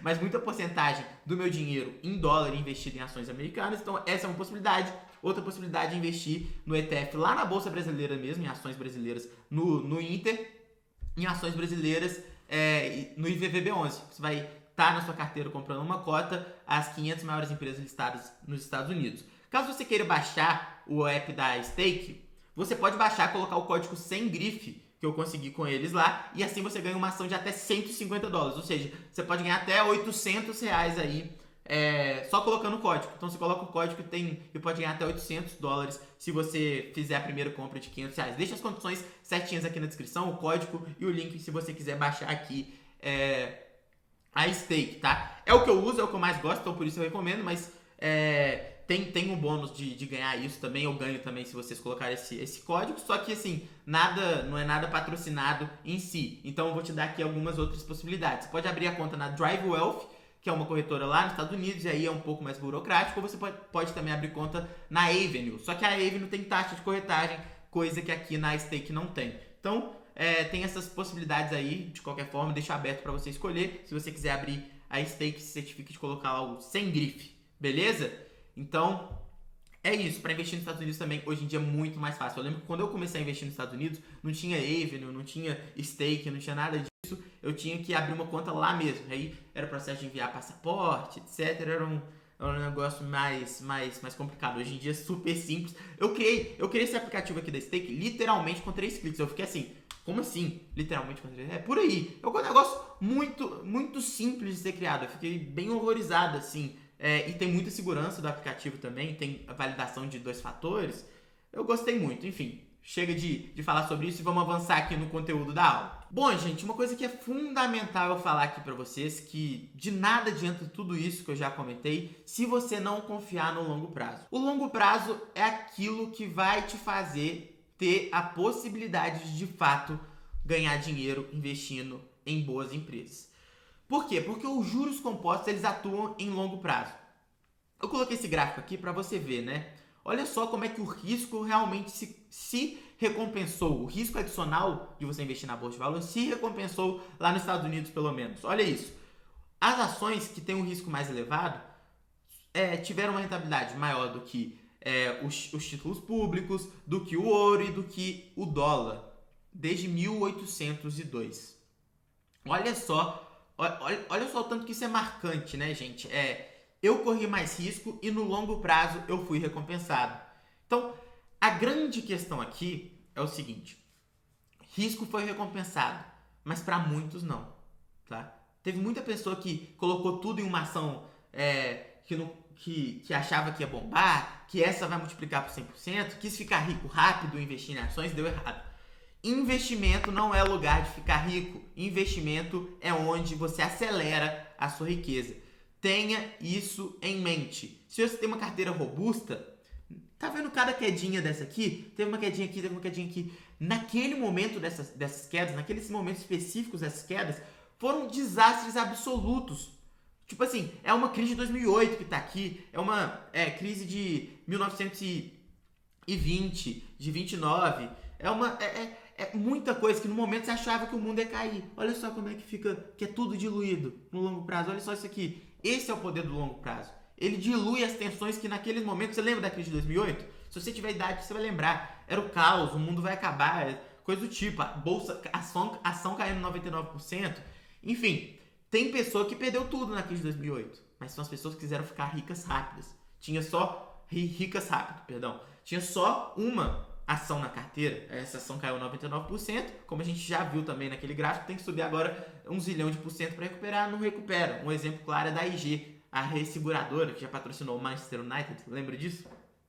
Enfim, essas ações que caíram muito, se estava na sua carteira, cara, só tinha uma ação nessa carteira, pô, você perdeu dinheiro. Então, por que você não se entrega para o longo prazo, faz uma carteira de ação e vai fazendo aporte todos os meses? Isso é o segredo para o sucesso. E além disso, tem um livro que é fenomenal, que se chama Investir em Ações a Longo Prazo, que eu sempre indico aqui para vocês, que mostra a diferença de uma carteira desde 1900 até hoje, se você reinvestisse os dividendos e se você não reinvestisse. Se você não reinvestisse, você ia ter um retorno também melhor do que os títulos públicos, o risco ia se pagar também. Só que reinvestir nos dividendos é absurda a diferença, é muito maior. Então, caiu dinheiro na sua corretora por dividendos, reinveste. Sempre reinveste. Não precisa ser naquela ação específica, não. Tem uma oportunidade melhor, reinveste.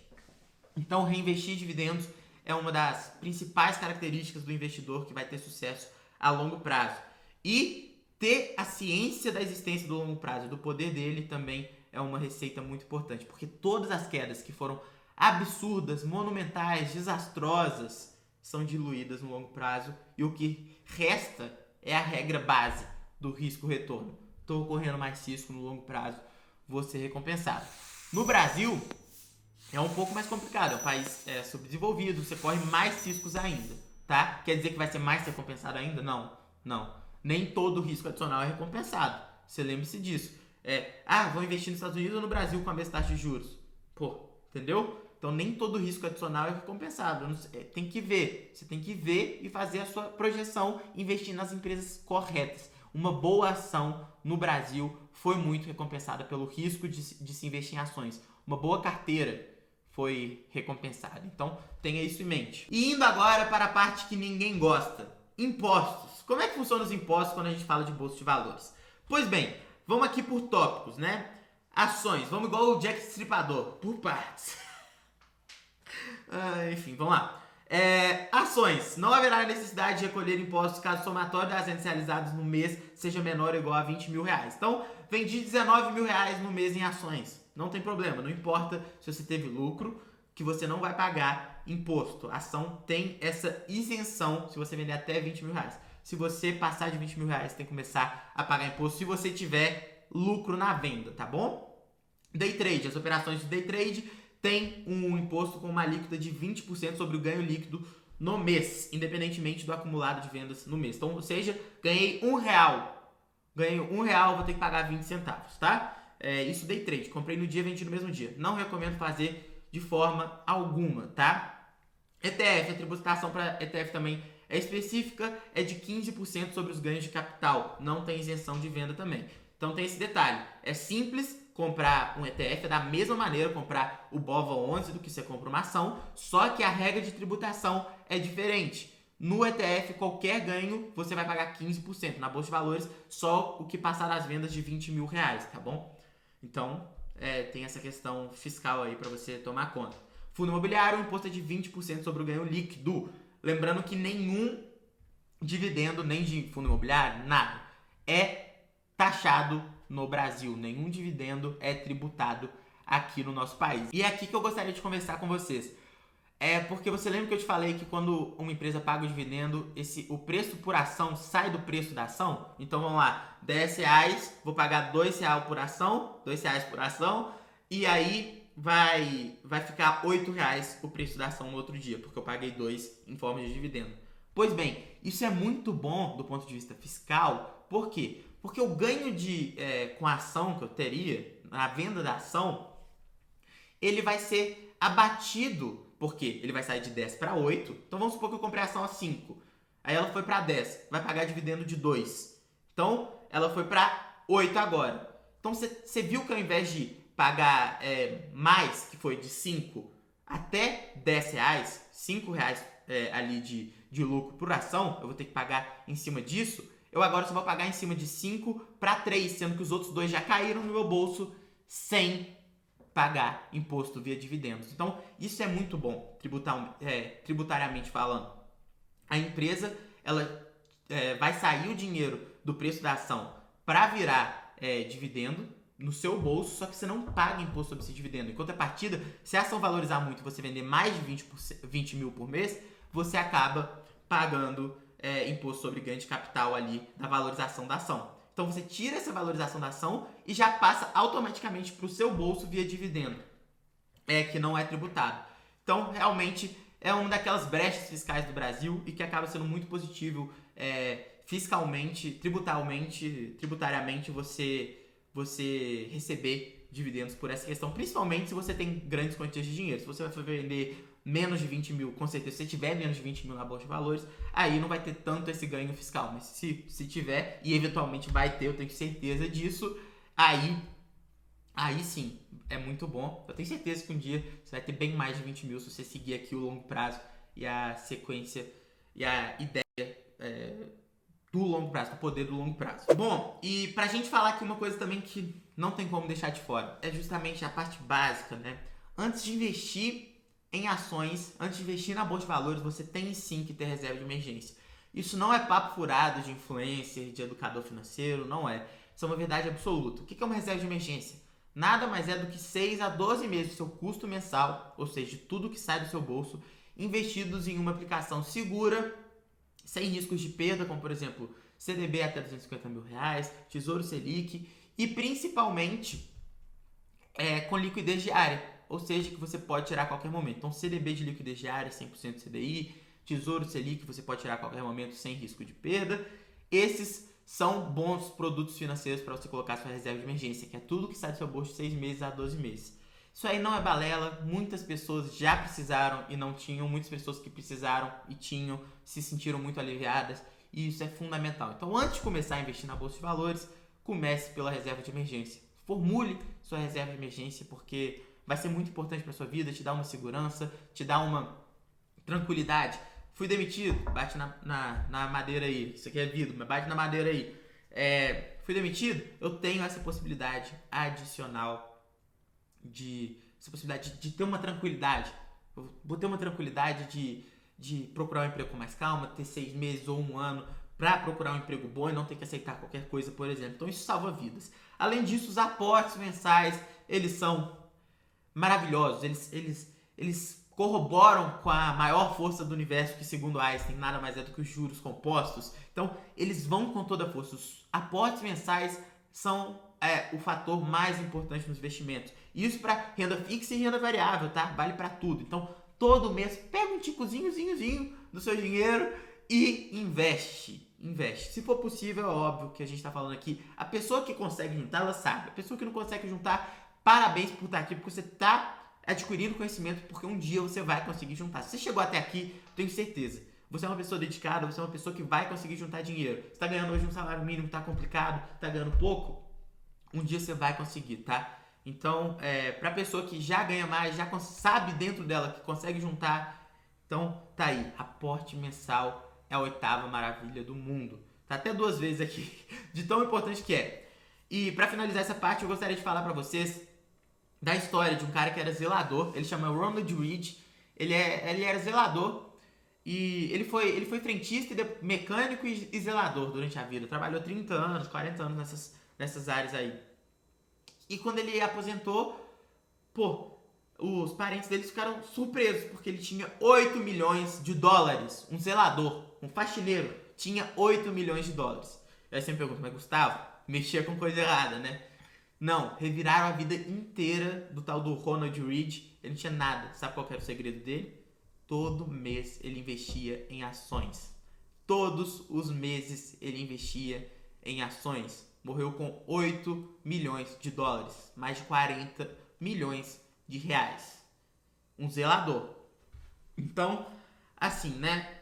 Tô falando que você tem que fazer isso. Isso é um exemplo verdadeiro, porém extremo.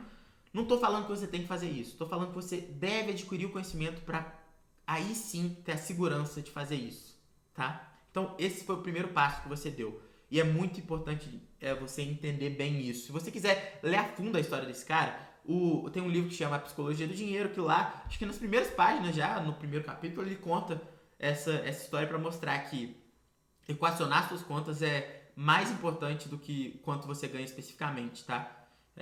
E é mesmo. Obviamente que existe um patamar abaixo ali. Hoje em dia, realmente é muito difícil você viver com salário mínimo e tal, e ainda conseguir investir. A gente entende isso perfeitamente, mas passou de um certo ponto, é muito mais importante você equacionar suas despesas do que você ganhar mais necessariamente. Tem pessoa que ganha 10 mil por mês e não consegue juntar um tostão, e pelo contrário, tem dívida, e tem pessoa que ganha 5 mil reais e consegue ficar milionária. Tudo depende das escolhas e principalmente da gestão de custos ali de quem ganha o dinheiro, né? Não basta só receber, não basta só receber muito. Também é muito importante você equacionar ali seus gastos. E esse foi o primeiro passo. Se você chegou até aqui, eu tenho certeza que você é uma pessoa que tá pronta para o sucesso financeiro. Eu sei disso. Tô falando bem claramente mesmo, porque é difícil ver uma pessoa... É um assunto que é muito chato para a grande maioria das pessoas, mas mesmo assim você chegou aqui até o final, está interessado em investir, está interessado em ter uma rentabilidade maior, está interessado em se aposentar de fato, sem depender só do INSS. A gente sabe como que é complicado isso. É um negócio que toda hora tem reajuste, toda hora tem reforma. Depender só disso, principalmente se for uma pessoa nova, é muito complexo. Eu não faria isso, eu não dependo do INSS, eu não gostaria de depender só do INSS, porque complicado, principalmente para quem é novo, tá, gente? Principalmente para quem é novo, fica aí o chamado, a atenção, para você não confiar só no INSS. Se você achava que ia aposentar com alguma coisa, vai passando uma coisa, o governo começa a ter que pegar mais esse dinheiro, não tem mais pessoa trabalhando para pagar quem está aposentado e por aí vai. Muitas complicações. Enfim, se você chegou até aqui, eu vou te dar um bônus, tá? Eu vou te dar um bônus para você continuar aprofundando seus estudos no Filosofia da Bolsa, que é uma plataforma que tem diversos professores e especialistas em mercado, economistas, tem também especialistas em investimentos, dando diversas dicas. Eu também tô lá, obviamente, falando sobre investimentos e vai muito mais aprofundadamente do que isso aqui. Até porque também a aula aqui, o guia ficaria muito maior, mas toda a base está aqui. Aqui, se você quiser pegar cada tópico e estudar por sua conta, pode ir, estuda, aprofunda, tem todo o meu apoio. Tem uma recomendação de livros no meu site, que eu vou deixar aqui embaixo também. Você pode ler todos esses livros e se especializar ainda mais e saber o poder do longo prazo e saber o poder dos investimentos, tanto que eles podem mudar a sua vida.